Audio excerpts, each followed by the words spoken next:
2 years ago, 500 euros bought you 5 Newton meters and a compromise. Today, it buys you 12. And that's exactly why most people are about to buy the wrong wheelbase. Because the moment torque stopped being scarce, it stopped being the thing that matters. Every base in this bracket now has enough force. What separates them is what happens to the signal before it reaches your hands. And that's the part nobody puts on the spec sheet. So let's kill the torque question first, because it's the wrong question. Newton meters are just how much twisting force the base can push back with. 5 to 8 of them runs every GT car, touring car, and power steering formula car in every major sim. Occasionally, you'll hit clipping. That's when the force the game is asking for is stronger than the motor can produce. So, the detail flattens out and everything just feels heavy. A hard curb strike, a crash. But for normal racing, you won't notice. 9 to 12 Newton meters is where you stop thinking about torque at all. That's the real benefit. Not that you feel more, but that you stop wondering whether you're missing something. In 2026, the Moza R9 V3 sits around 329 euros for 9 Newton meters. The R12 V2, 12 Newton meters, lands between 349 and 429. That's a mid-tier base from 18 months ago, now sitting inside a budget build. So torque is solved. The interesting decision is which signal you want. Here's the part nobody explains. Every sim sends your wheelbase the same raw physics data up to 1,000 times a second. But what reaches your hands is that data after the manufacturer's firmware has processed it. Smoothed, filtered, amplified. And every brand made different choices about how much to interfere. Moza amplifies. Their software, Pit House, adds detail on top of the raw signal. In Assetto Corsa, where the base signal is a bit thin, that feels great. The wheel comes alive. In iRacing, which already sends a dense, detailed signal, that same amplification is too much. It reads as busy rather than clear. The well-known fix is pulling Moza's road sensitivity down to around 9 and letting the sim do the work. That tells you the philosophy. Moza tuned for immediate impressiveness, and you can hear it. Simagic goes the other way. It transmits. Sharper, rawer, less forgiving. So much so that in Le Mans Ultimate, the standard advice is to turn their detail slider to 0 because the base is already sending you everything. Raw isn't automatically better.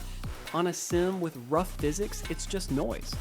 On a good sim with a driver who knows what they're feeling for, it's information.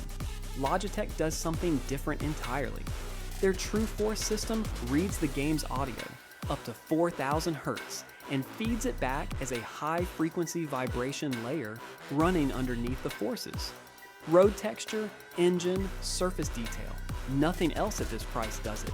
But be clear on what it is. True Force isn't a better force signal, it's an extra layer on top.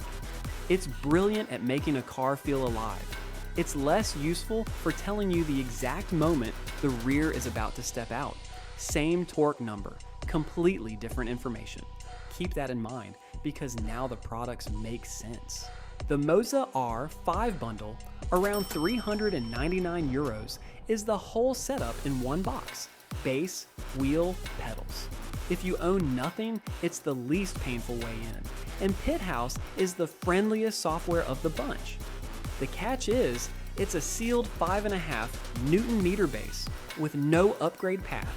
When you outgrow it, and at GT3 pace in iRacing you'll feel it clip, you replace the whole thing.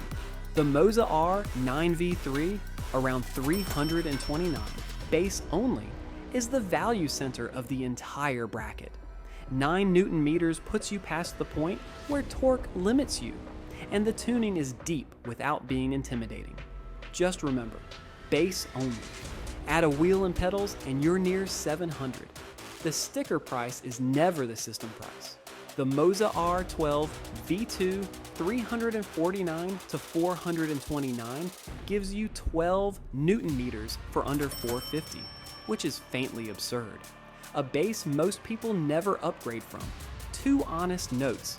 Most people don't need 12. The jump from 9 is small. And like every Moza here, it's PC only.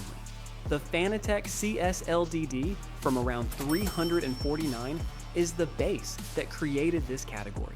Its one real advantage is the upgrade path. You start at 5 Newton meters and drop in a boost kit later to reach 8 without replacing anything.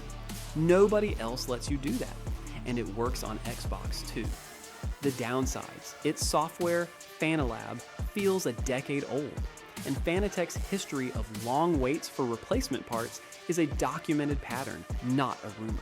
And the Logitech G RS50, $349 for the base, is the most interesting thing in the bracket. 8 Newton meters, true force, a small screen on the base for adjustments, and it runs on PC, PlayStation, and Xbox. For PlayStation racers, this is the first time direct drive this good has existed near this price. The cost is a closed system. The quick release, that's the mechanism that locks the wheel onto the base, is proprietary, with no third-party adapter.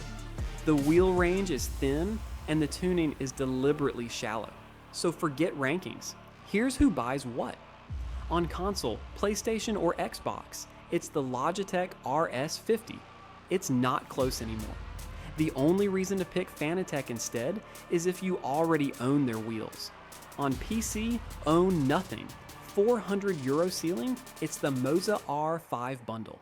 Complete, simple, and plan to replace it rather than upgrade it. On PC and serious about this, it's the Moza R9 V3. 9 Newton meters is where the hardware stops holding you back. Buy the base, buy pedals separately. This is the one I'd recommend without hesitating. Want to buy once and never think again? The R12 V2. You'll rarely use the headroom, but you'll never wonder. Want an upgrade path more than power today? The Fanatec Boost Kit route. Start low, grow later, keep everything. And if pure feedback fidelity is your priority, none of them. This bracket is about being good enough, not being the best. Simagic's Alpha Evo line is where that starts, and it's above this budget. Save 2 more months rather than compromising here. One last thing, worth more than the whole torque debate. You're not buying a Wheelbase, you're picking an ecosystem. Every brand's quick release is different, so wheels don't transfer between them. Pedals mostly do, because they connect by USB, which is exactly why pedals are the smarter first upgrade. Moza and Simagic are fairly open. Fanatec is a walled garden with a very good garden inside. Logitech is currently the most closed of all. Pick the exit you can afford, because the reason this got confusing in 2026 isn't that the products got worse. It's that they got good enough that the spec sheets stopped telling you anything. 9 Newton meters from Moza and 8 from Logitech will not feel the same. Not because of the torque, because of what each company did to the signal on the way to your hands. That's the thing to shop for now. Prices and links are below, kept updated. Next video, whether upgrading your pedals beats upgrading your bass. The answer surprises most people.